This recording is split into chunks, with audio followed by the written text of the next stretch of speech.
And whose car is this? There's a hot rod in need. And here it is. Welcome back to American Nostalgia Garage. If you've been watching the channel for a little while, you may know where we are. This is my uncle's 1969 Mustang convertible, and it's not running. My uncle's a very busy man, and he doesn't get to drive this as much as I'd like to see him, or as much as he'd like to. So, unfortunately, you know how these things go when they sit for a long time. It's not running, so I schlepped my butt all the way up to New Jersey to check this thing out and see if I can get it running for him.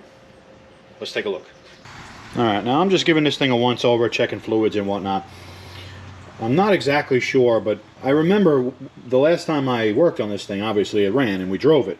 If you go back and watch that video, you can watch me work on it, and I drove it at the end of that video. So this car pretty much just sat in between that time and this time. So now, I don't know, it makes me think that maybe the points got some crust in them or something like that. I'm not entirely sure, but the ignition system from when my uncle bought this car is relatively new.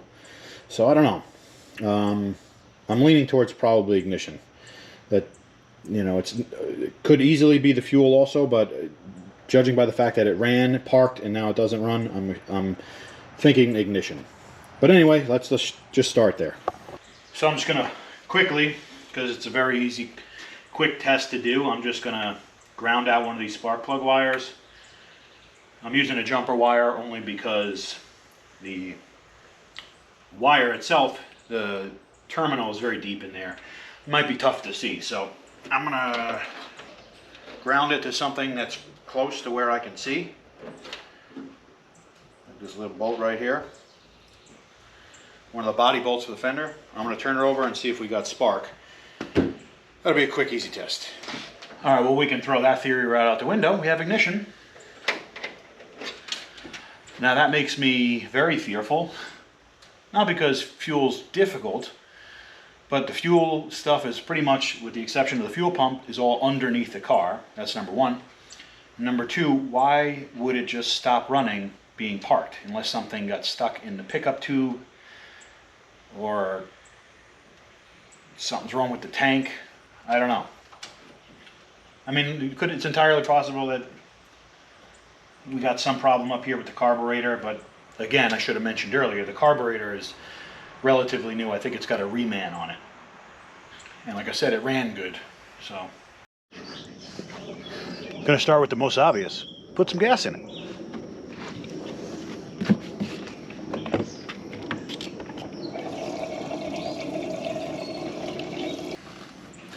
You would think that we're probably about halfway through already, because there's only two real things that are going to kind of make this stop running. For the most part, you know, you can always pretty much count on having air. Maybe not compression, but I guess. So, fuel and spark are really the only two reasons this wouldn't run. We already know we have spark, which was our first thought. So now we got to look at fuel. So you can see this carburetor is pretty new looking. Let me get you in here. You can see this thing's pretty new looking. I do see possibly some vacuum leaks here. Some of these, this hose is not entirely on, and these two look cracked. Yeah, these are no good. So we need some vacuum caps. But it should start. Granted, if we have enough fuel. Let's see, I'm going to use, this is our accelerator pump. Kind of feels like it's, yeah, I can feel it like pushing the diaphragm. I can even hear it sort of, but nothing's coming out.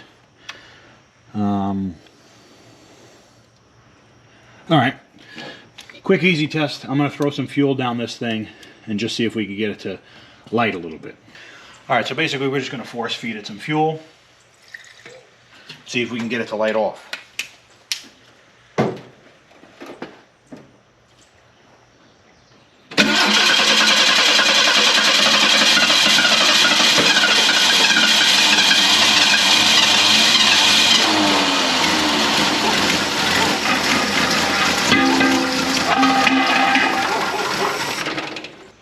All right, well, we just verified we have a fuel problem.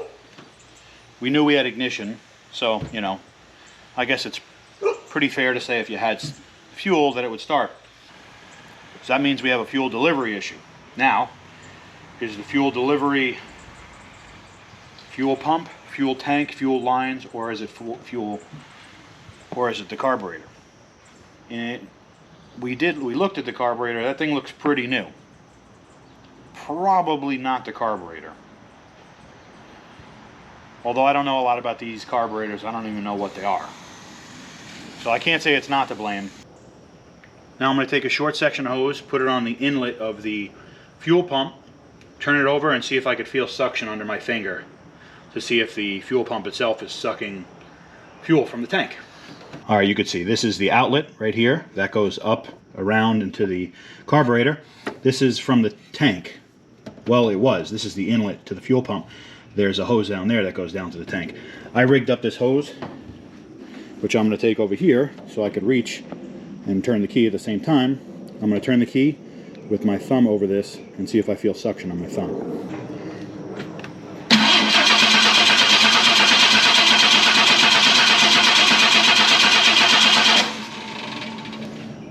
All right, nothing. So no suction on this hose, so chances are that fuel pump's bad. What I'm going to do is I'm going to pull it off. It's easy enough to get off, and I'm going to manipulate it in my hand to see if I can get something out of it. Before I get to taking it off, I'm just going to make sure that the line back to the tank is clear. So I'm actually going to shoot some compressed air in here and just see if I could hear it bubbling up in the tank, just to make sure that the line going back there is actually clear, because we could have more than one issue here. All right, so now I have my esteemed colleague, my cousin, is going to help me here. I have to put my ear to this seashell and listen for the ocean. No, what I need to do is listen for air coming out here. He's going to pressurize the hose up front coming back to the tank, and I want to see if I can hear the air back here so we know that the line from the front to the back is not clogged. Go ahead.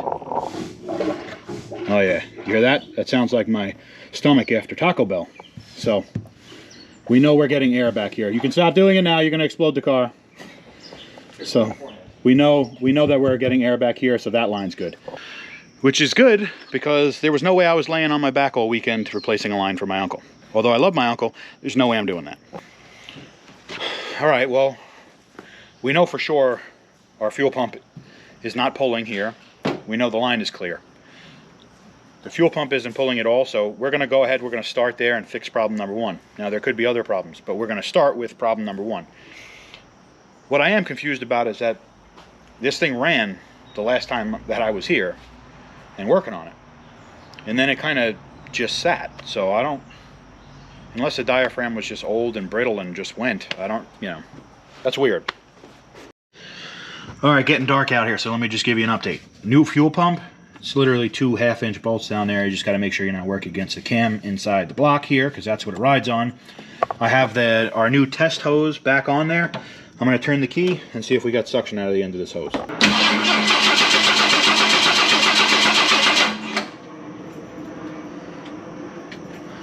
All right, now here's the key. I don't know if you could hear that on camera, but again, if you will go back and watch our Camaro video, that suction's important. So, let me re-hook up the fuel tank hose that goes back to the back of the car, hook up our feed from the fuel pump to the carburetor, and see if we can get fuel to this thing. All right, fuel pump's in. We're going to probably need to crank this a little bit just to get some fuel up to the engine, but God willing, this thing will start.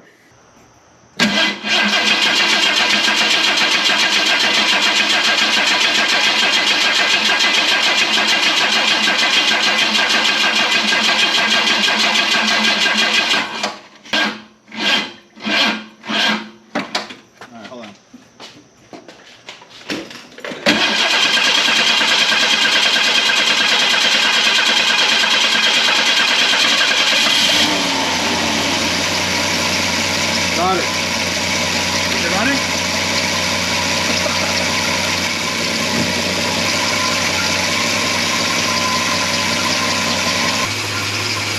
It's running good. Needed to turn it over a little while just to get some fuel up to the car. But it's kind of running mint now, so we're going to call it a night tonight. Tomorrow, we are going to throw some tune-up parts at it, see if we can get it running a little bit better.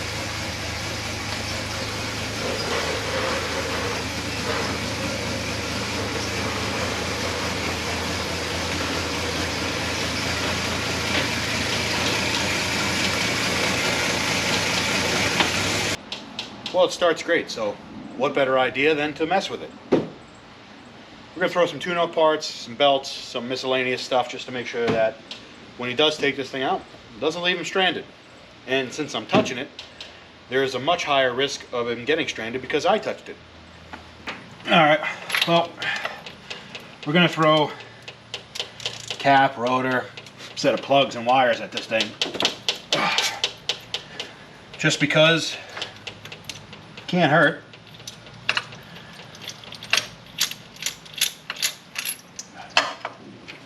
Gives us a chance to look at all the plugs. Yeah, doesn't look bad. A lot of carbon.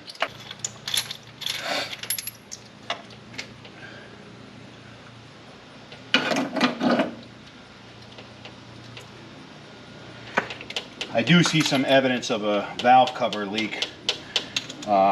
Our number 6 plug, I guess it would be here,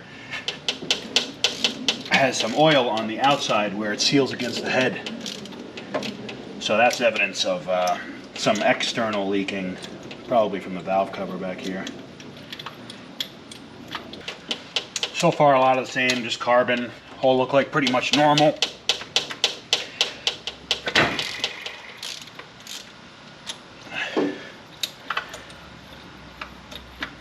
I don't see any liquid on any of them. No water intrusion. Look pretty normal. So we already know that. We know it was running pretty good. Here's what I'm talking about. You can see the oil here, not here. Here would be like, you know, an internal leak of oil or whatnot, valve seals. But we have oil here on the outside of like the sealing area of the spark plug. So it's probably just coming down from the valve cover. So yeah, we're replacing these with the cheapest thing that's not junk. And that's because even spark plugs, they're not $1.99 anymore. You know, for the run-of-the-mill. Even the run-of-the-mill spark plug now is a bunch of money. So, we're just replacing these with some, I think they're Autolites? Yeah, Autolites. You may notice that you didn't see me gap any of the plugs. They come pre-gapped out of the box. And some of these, like platinum, double platinums, because they have such a precious metal on the electrode tip and whatnot, they really don't suggest that you gap them. You can check them, but you want to know something? Calibrated eyeball.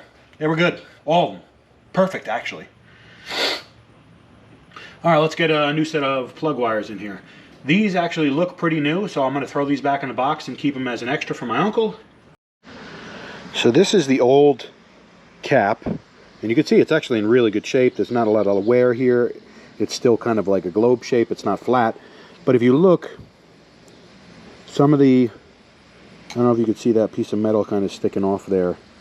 So yeah, I mean, the cap is in really good shape. I'm throwing this on the shelf because this is a very good extra piece just in case. But I don't know if it was making contact or whatever, or if that's just some slag from the machining process or whatever. But that could cause like some misfiring because it could arc to those little pieces of metal that are just floating around in there. So this is going to go up on the shelf. He'll get a new cap and rotor. But anyway, here's the points. And basically, I was going to replace them. They're actually look to be brand new and they're adjusted. The car's running good, so I'm not going to mess with them. I'll throw the set of points that I bought up on the shelf, so I'll have an extra set just in case. And even this condenser looks good.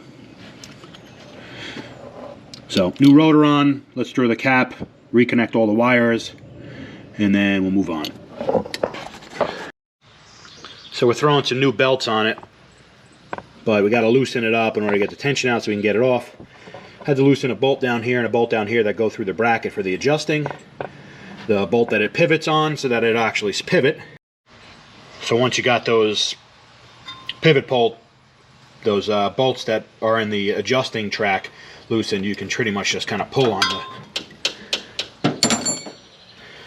the belt and wiggle it just to give it the amount of adjustment you need to get the belt off. Let me mess with this because I need two hands. We'll get this off We'll get that alternator belt off. We'll change them out.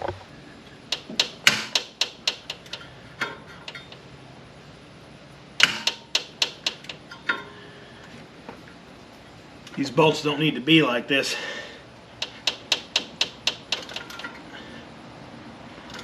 Gets a little crazy when guys do that.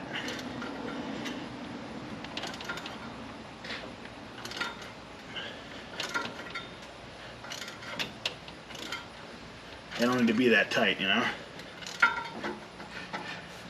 Alright, there's our adjustment. Now we can get this one off. Got to go around the fan with this one. Alright. Now this one's not necessarily bad. It's going to go back on the shelf, but if you can see this cracking and stuff. Inside kind of looks okay, but it is getting chafed up and it is a little bit shiny. So whatever.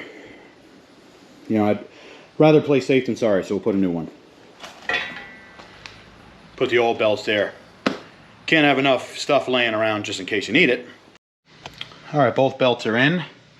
Here's something I noticed when I was looking at it, I mentioned earlier, is these vacuum caps. I'm going to pull these off and show you what they look like. And I'm also going to probably do something with this vacuum hose, but we don't want any vacuum leaks, so let's pull that off, take a look at it. Here's what I'm talking about. This is one, this is two. The hose that was on there is pliable but cracked on the ends. I don't know if you could see it. These could not be pulled off without being broken. Listen to that. It's basically plastic. They snapped right off of my hands, so there's no doubt about it. At least they needed to be replaced just because they're brittle. So let's throw some new vacuum caps on there. We'll probably replace this hose. And then we might be ready to take this thing for a ride. Alright, now I do have some other little things to do. I don't think I'm going to get to it this week, and I'll have to come back and work on this thing again. But some of the gauges aren't working, and we don't have a speedo, and not sure if the fuel sender works or coolant temp, and that's really its own project. But for now, let's take this thing for a drive, see how the old girl gets down. Now it's a 6-cylinder, so I ain't gonna get down that crazy, you know. But let's go for a ride.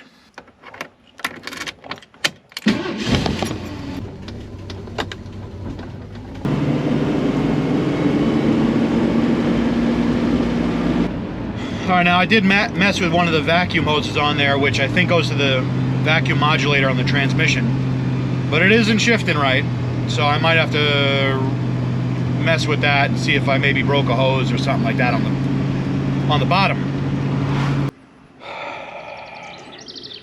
This is a shame moment. I made a boo-boo. You remember when I said it wasn't shifting? And if you remember earlier in the video, I changed out some vacuum hoses and some vacuum caps in an effort to fix potentially a vacuum leak. And what did I do? I introduced a vacuum leak. And I kind of had a feeling once I knew it wasn't shifting, it had something to do with what I did. And let me show you what I did. All right, bear with me. I'm laying underneath the car.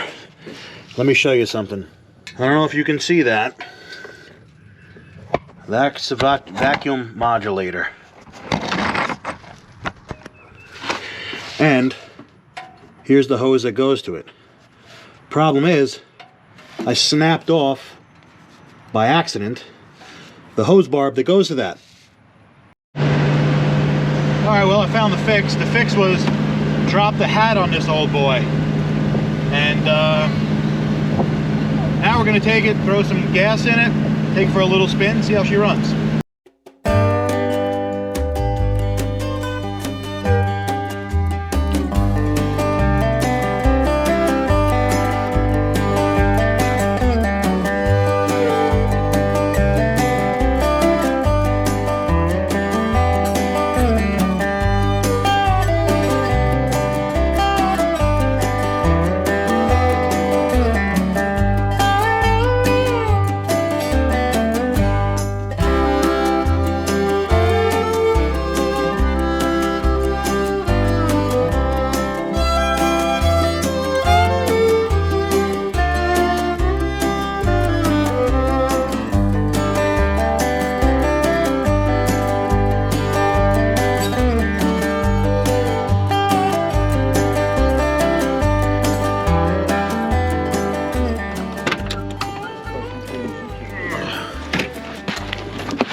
soaked through a shirt and a hat. And I soaked through my pants, but that's not sweat.